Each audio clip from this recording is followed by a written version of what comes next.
sempat juga pada saat saya juga pernah merasakan kuliah. Dan saya sempat hancur di dalam kuliah. Tapi itu karena salah tempat, salah memahami mindset yang salah. Tapi kalau terkait dengan keilmuan, sejak kelas 4 SD dulu di sini ada pondok ya, di utara itu dulu ada pondok. Ya sampai sekarang juga masih ada. Kemudian kita sering pada saat ngaji di situ, banyak teman-teman atau santri itu seneng poso mutih, poso ngrowok untuk bisa kebal dan seterusnya, banyak lakon-lakon begitu ya. Itu di tahun sekitar 80-an sampai 87 gitu. Katakanlah demikian. Saya sudah kebingungan tentang jati diri. Saya sudah sering sholat tidak nyaman. Puncaknya pada saat SMP kelas 1 saya sering sholat berhenti di tengah jalan. Kemudian saat kelas 1 naik kelas 2, karena saya sering menangis di balik pintu, suatu saat didengar oleh Mbah Yai. Kemudian saya dipanggil. Kenapa nangis? Karena saya sholat, tapi saya tidak bisa mengingat yang seharusnya diingat tentang Tuhan. Bagaimana saya harus sholat sedang Tuhan tidak saya kenali. Intinya begitu deh. Kemudian saya didhawuhi Bapak saat itu, kamu besok puasa bla bla bla bla begitu. Saya cerita ini bukan untuk kamu tiru, enggak. Mungkin setiap orang kan berbeda. Karena saya kelas 3 SD saya sudah berpikir, sehingga pada saat saya dulu itu obat cimpli, obat bermain peta umpet, di depan itu ada bapak, saya nggak pernah melewati bapak. Saya lebih baik dicekel teman saya daripada saya melewati bapak. Saya dulu sudah berpikir begitu. Tentu ini kan sebenarnya nggak untuk didistribusikan ya. Ini karena pribadi, karakter. Kemudian pada saat saya tajadud di kelas 2 SMA, saya sudah mengambil sikap, jika memang innalladzi yubayyunaka innama yubayyunallah, tentang musyahidan, tentang mubasyiron dan tentang nadhiron, tentang persaksian, tentang hakikat dan tentang tujuan hidup, ini adalah benar. Berarti posisi saya bukan sebagai orang tua darah daging. Maka saya sebut bapak, saya ngomong ke sana-sana, sudah tidak lagi berposisi sebagai unsur darah daging. Saya dulu mengira bahwa seluruh jamaah juga seperti pikiran saya. Ternyata saya sendirian, sorry. Kemudian kelas 3, masuk kelas 3 SMA, saya mulai banyak kejadian-kejadian aneh. Saya bisa mengendalikan nilai saya. Saya dapat menginginkan, saya matematika ingin dapat berapa? Ingin 100, ingin 70, ingin 50, sekehendak saya. Pamannya saya ingin 70, di depan saya sudah ada layar. Apa yang harus saya kerjakan? Dan juga melalui mimpi. Saya senang dengan itu. Saya matur Mbah Yai menjelang ujian akhir. Saya matur ke Bapak nggak menghentikan apa-apa. Nimbul saya, spontan saya menjadi bodoh. Hilang semua itu. Saya jaga, saya tunggu. Sehingga saat soal datang tak ingeti gini, nggak muncul layar itu. Kemudian sejak itu saya mulai terjadi satu, bagaimana menggabungkan antara sebagai guru, orang tua. Saya kebingungan ini. Kemudian saya mulai kebingungan apa yang dimaksud dengan Al-Quran, dengan Quran, nun dan alif. Saya mulai kebingungan antara batin dan lahir, bagaimana menyingkronkan. Saya mulai kebingungan saat membaca tentang wawasan Adam bukan manusia pertama di dalam sains, dan kemudian dalam fakta pendapat semua umat Islam Adam manusia pertama. Saya mulai kebingungan. Saya mencari referensi. Saya mau coba membaca. Ketepatan sedikit banyak saya gemar membaca sejak kecil. Bahkan saya kelas 6 SD bacaan saya sudah hikam. Kemudian kebingungan ini menumpuk sampai pada kesimpulan, untuk apa saya berdunia? Ngapain?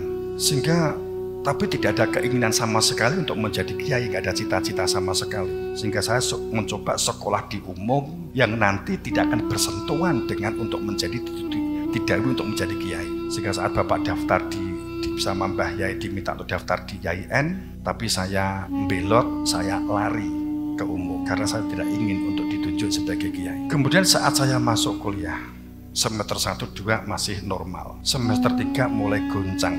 Saya seperti ada satu ditampakkan, saya kuliah tapi nanti saya bekerja tidak sesuai dengan disiplin ilmu yang sedang saya jalani. Tapi saya Saya tidak tahu saat itu, karena saya juga tidak ingin jadi kiai. Justru saya mengembangkan kegiatan-kegiatan bisnis, kegiatan-kegiatan pertanian, pengelasan, bakul obat, dan seterusnya. Kemudian jeblok, nilai saya bukan karena saya tidak belajar.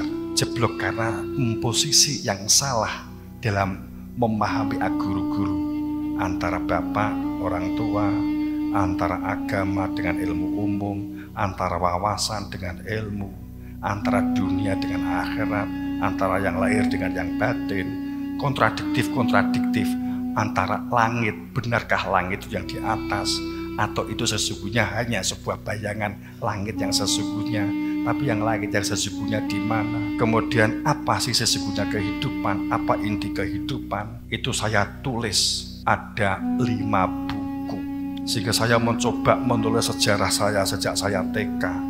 Saya tulis, saya TK guru saya siapa, SD siapa, saya tulis untuk menganalisa, menghipotesa tentang kepribadian yang terbentuk ini seperti apa. Saya coba larikan ke dalam bentuk kegiatan-kegiatan bisnis, kegiatan-kegiatan. Saya sudah merasa derek guru, dukung untuk proses ini. Saya dulu membatasi diri, sehingga saya minta sangu gak pernah lebih, karena memang saya ingin mencoba juga berlaku mandiri. Saya hanya untuk SPP dan sewa kamar, yang lain saya mencari sendiri. Kemudian itu saya lakukan sejak semester 2. Pada titik tertentu kebingungan ini terjadi satu puncak akumulasi. Tapi ada satu yang menjadi pemikiran. Ini saya loncat-loncat ya, saya detail kan panjang banget ya. Jadi pada saat ada satu kurun waktu itu bahkan saya sudah dijodohkan sama ibunya Mas Ari awal-awal di Jogja 94.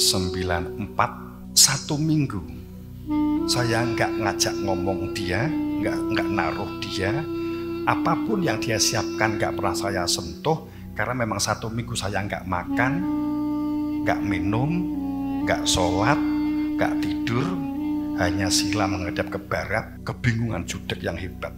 Jam 10 siang di hari ke-6 atau ke-7 saya lupa, kemudian tiba-tiba ibunya Mas Ari saya ajak, ayo cari makan. Ya, saya baru tahu kalau ternyata dia selama itu nangis, ya juga baru tahu kemarin. Kalau saat itu nangis terus loh Bapak, saya nggak diajak ngomong, nggak diajak bicara, apa yang dia suguhkan nggak dimakan. Oh ya, saya kira rileks aja.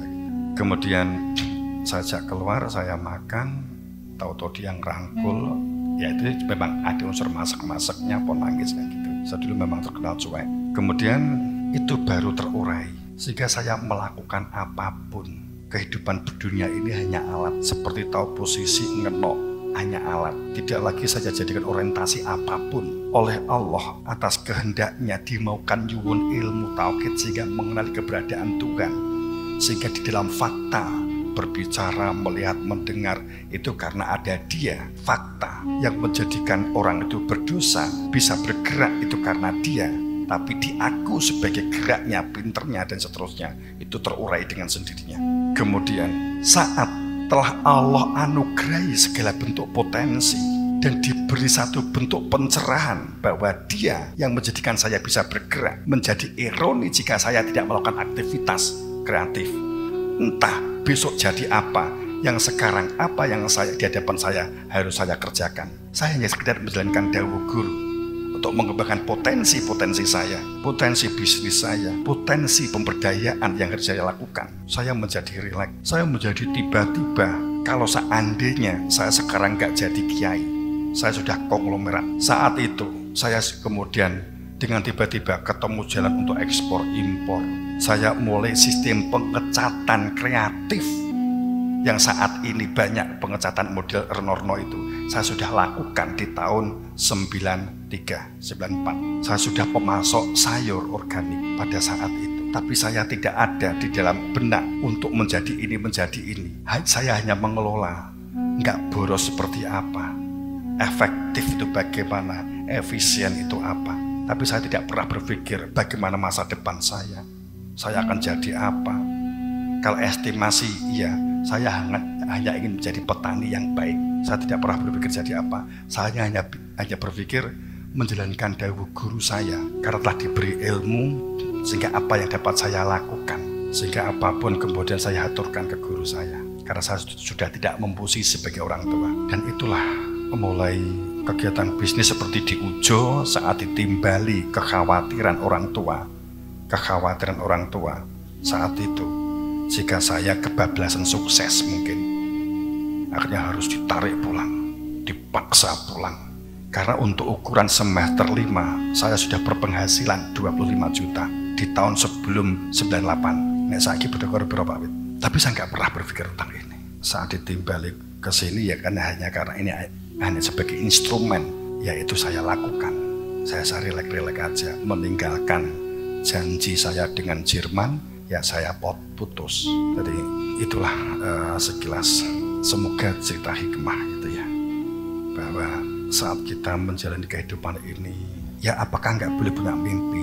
Boleh untuk tahap awal, boleh, tapi kemudian tidak dipedomi kan gitu. Ya karena kalau kita sadar bahwa kita daya kuat itu ada ruh tiupan dari Allah, menafahtu min ruh, kita sadar Allah telah memberikan anugerah, ya kita akan berbuat. Memang ada budidaya pemberdayaan yang komunitas yang ada di, sebagai contoh di Pomosda di pusat dengan yang di cabang jamaah, ya kan beda kan gitu, tetap akan ada perbedaan sedikit, tapi dalam hal pemberdayaan, budidaya, kesungguhan, istiqomah sama. Kalau saya sering berbicara kreatif lah, apa yang bisa kamu lakukan untuk meningkatkan ekonomi bisnismu, itu kan jamaah.